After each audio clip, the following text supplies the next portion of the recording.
بسم اللہ الرحمن الرحیم۔ تو ہی عبادت کے لائق ہے، تیرے سوا کسی کی عبادت نہیں کریں گے، اور اس بات کی گواہی دیتے ہیں کہ محمد اللہ کے رسول ہیں اور اس کے بندے ہیں، یعنی تیری عبادت میں جو طریقہ اختیار کریں گے وہ جناب محمد الرسول اللہ صلی اللہ علیہ وسلم کا ہوگا۔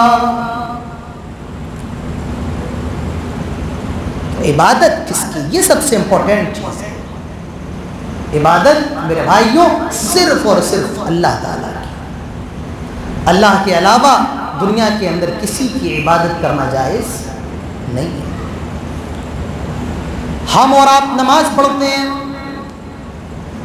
نماز کے اندر سورۃ الفاتحہ پڑھتے ہیں، الحمدللہ رب العالمین الرحمن الرحیم مالک یوم الدین ایاک نعبد و ایاک نستعین۔ یہ جو آیت ہے نا تیسری، ایاک نعبد و ایاک نستعین، ایسا لگتا ہے کہ اللہ تعالیٰ نے انگوٹھی کے اندر نگینے کو لگا دیا۔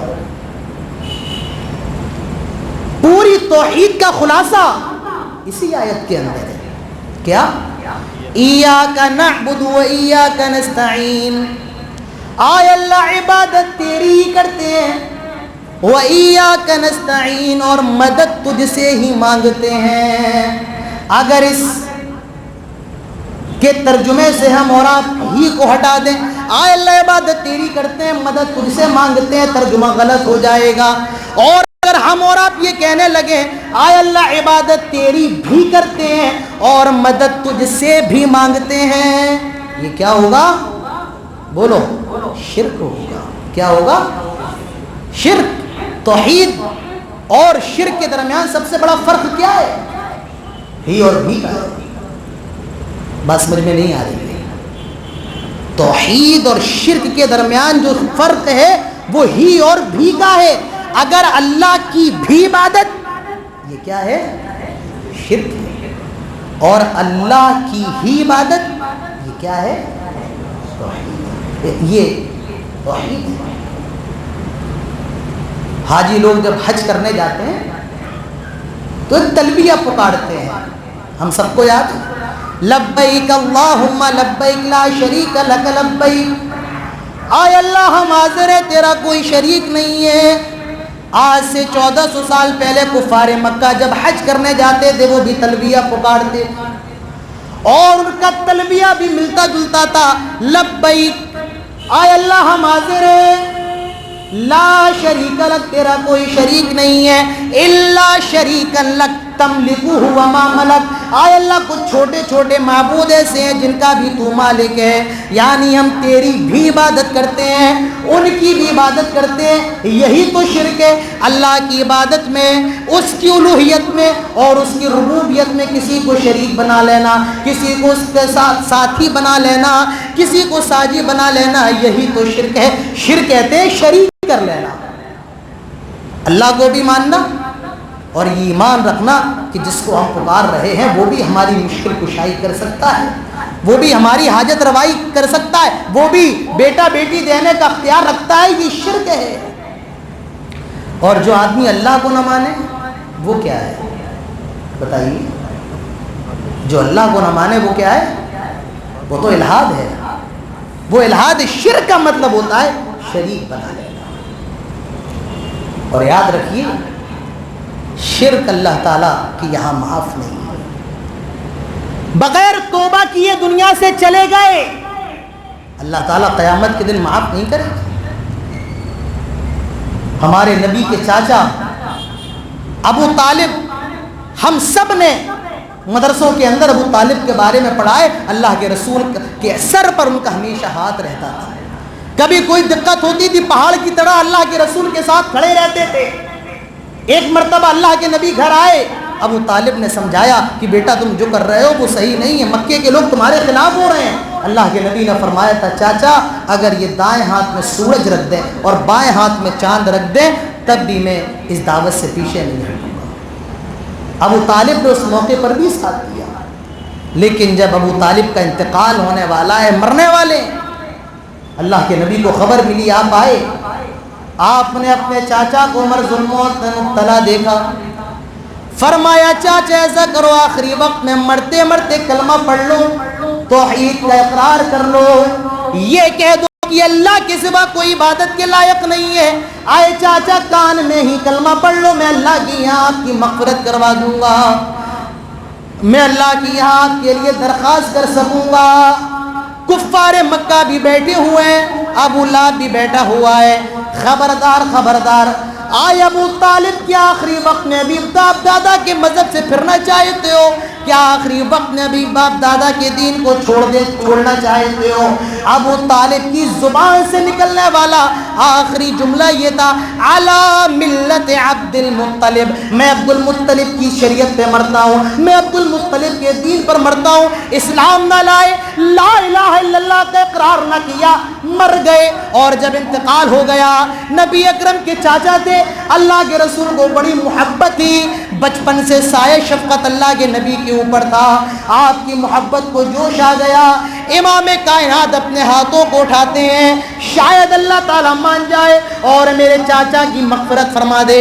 اللہ تعالیٰ حکم دیتا ہے, آئے میرے حبیب خبردار, کسی مومن کے لیے, کسی نبی کے لیے یہ جائز ہی نہیں ہے کہ وہ کسی مشرک کی سفارش کرے. مشرک کی سفارش کرنا بھی جائز نہیں ہے. شرک اتنی خطرناک چیز ہے میرے بھائی.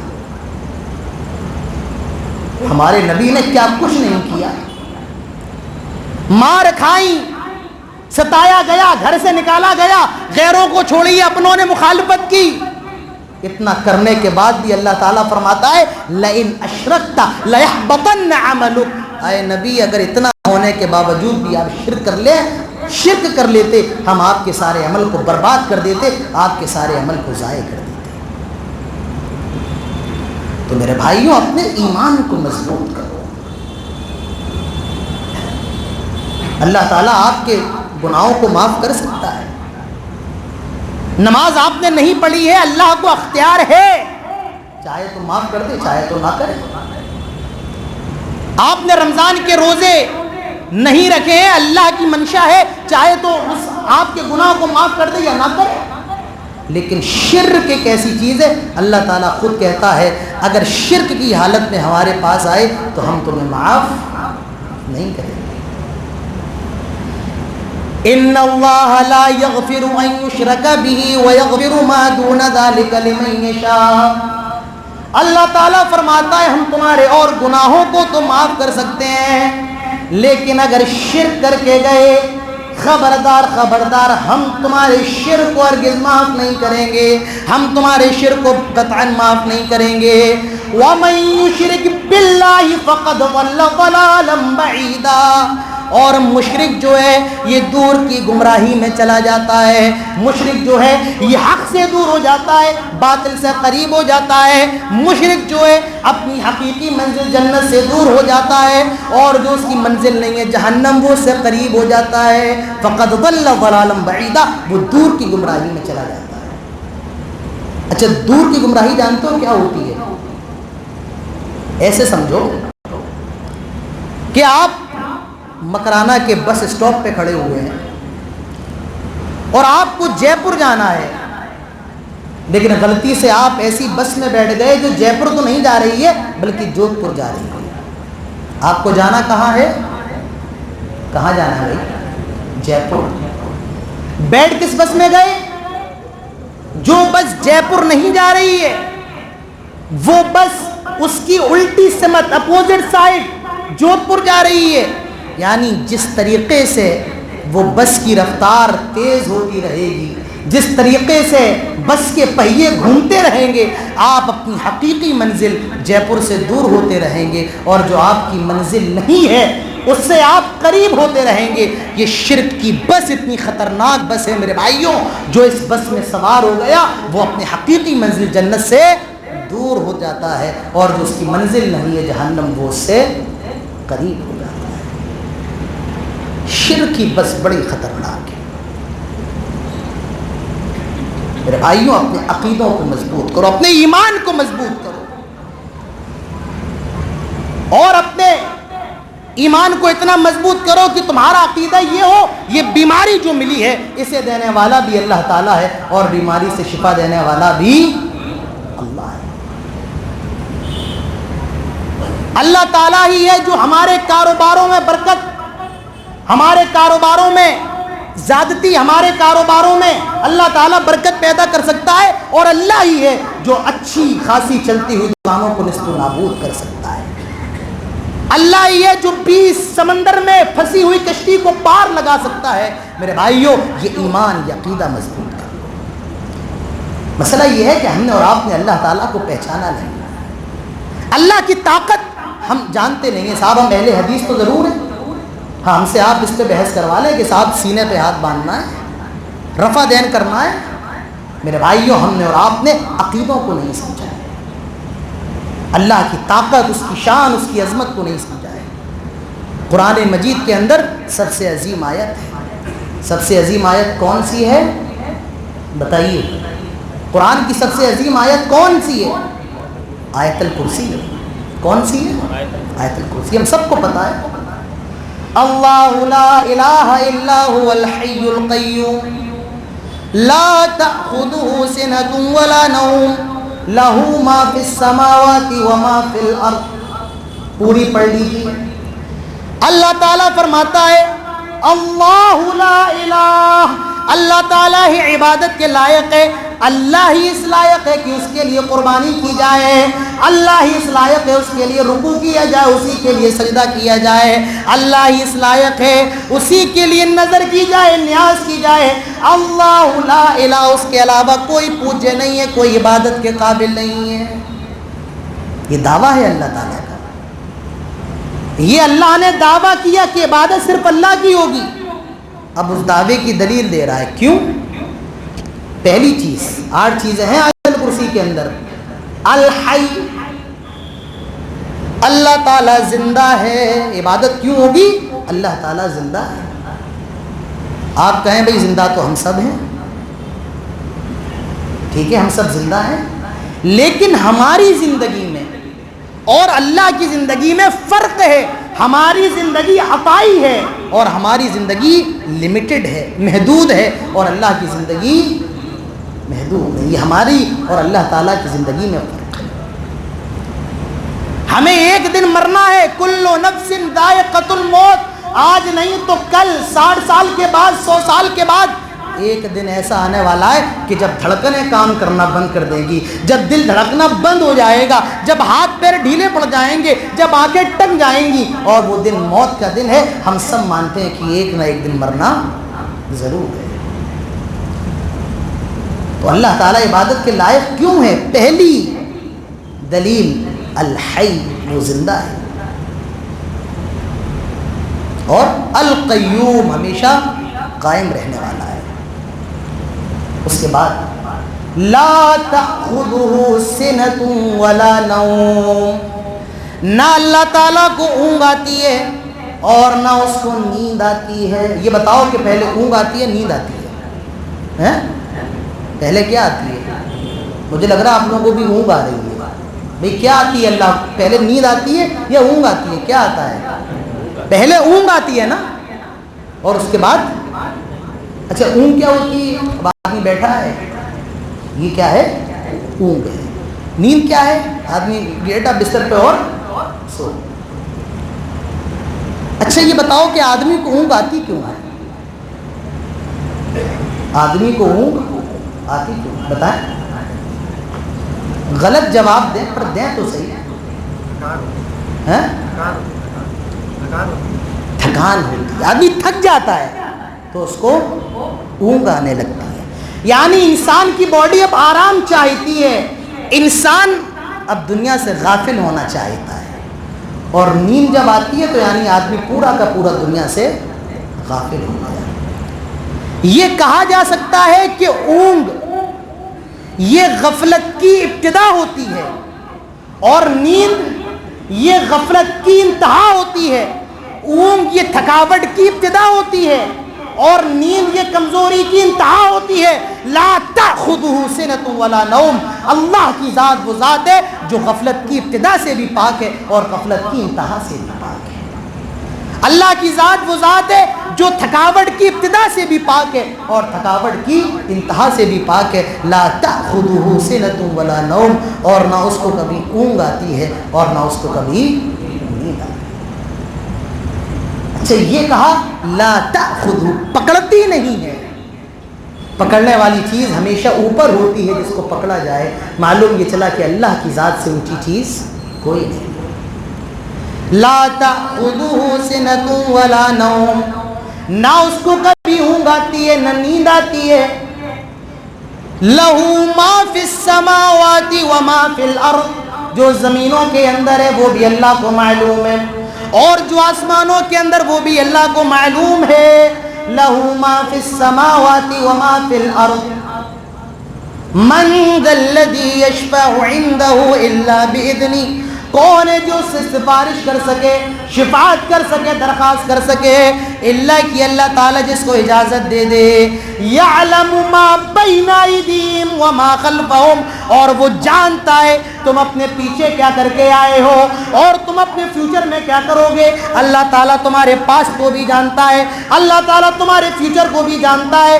آج تم بہار سے آ کر اور ادھر ادھر سے آ کر مکرانہ میں آباد ہو گئے، تمہاری داڑھی بہت بڑی ہے، لوگ تمہیں سلام کرتے ہیں بہت اچھا آدمی ہے، لیکن یہ اللہ تعالیٰ کو معلوم ہے تم اپنے گاؤں میں کیا کر کے آئے ہو، تم اپنے رشتہ داروں کے ساتھ کیا کر کے آئے ہو. اللہ تعالیٰ کو یہ بھی معلوم ہے تم آگے کیا کرو گے، تمہاری زندگی کیسی گزرے گی. ابھی تو تمہارے پاس دولت کی کمی نہیں ہے، بینک بیلنس بھرا ہوا ہے. اللہ تعالیٰ جانتا ہے آگے تمہاری زندگی اسی طریقے کی ہونے والی ہے. یہ اللہ تعالیٰ تم کو قلاش کر دے گا. یعلم ما بین ایدیہم وما خلفہم، اللہ تعالیٰ جانتا ہے تم پیچھے کیا کر کے آئے ہو اور تم آگے کیا کرنے والے ہو. ولا یحیطون بشیء من علمہ الا بما شاء. آج انسان چاند پہ پہنچ چکا ہے.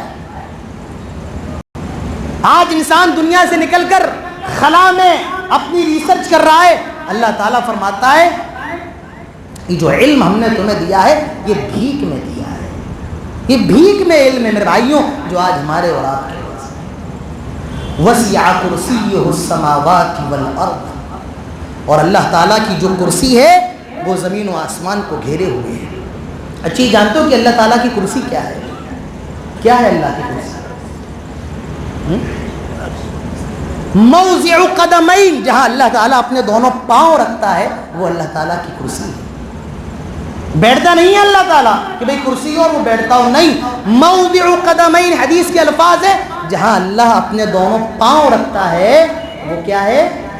اللہ کی کرسی ہے. اس سے معلوم یہ چلا کہ اللہ تعالیٰ کے دو پاؤں بھی ہیں، دو پیر بھی ہیں، لیکن وہ کیسے ہے؟ والکیفیت مجھول، کیفیت مجھول ہے. والسؤال عنہ بدعہ، اور اس بارے میں سوال کرنا بدعت ہے، لیکن ہمیں ماننا ہے کہ ہاں اللہ تعالیٰ کے دو پیر ہیں.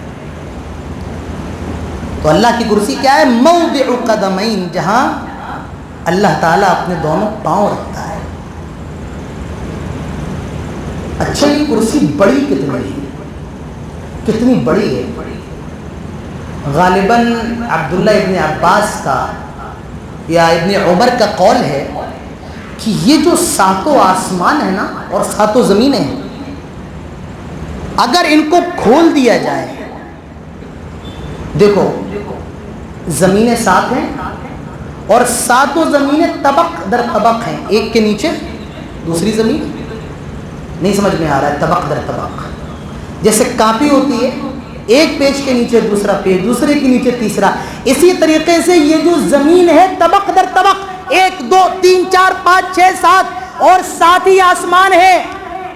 فرمایا کہ ساتوں آسمان اور ساتوں زمینیں جو طبق در طبق ہے ان کو کھول دیا جائے، یہ اللہ کی کرسی کے مقابلے میں اتنے چھوٹے ہیں جیسے ایک بڑا سا جنگل ہو اور اس جنگل میں پڑی ہوئی ایک معمولی سی انگوٹھی ہو. یہ زمین و آسمان کرسی کے مقابلے اتنے چھوٹے. اللہ جب کرسی کا یہ حال ہے تو وہ عرش جس پر اللہ تعالیٰ مستوی ہے اس عرش کا کیا ہے؟ وسع کرسیہ السماوات والارض ولا یؤودہ حفظہما. آج مکرانہ کی مسجد میں ہم اور آپ بیٹھے ہیں، یہ مکرانہ ہندوستان کے اندر ہے، یہاں پر رات ہو رہی ہے. افریقہ میں دوپہر ہو رہا ہے، انڈونیشیا میں صبح ہونے والی ہے،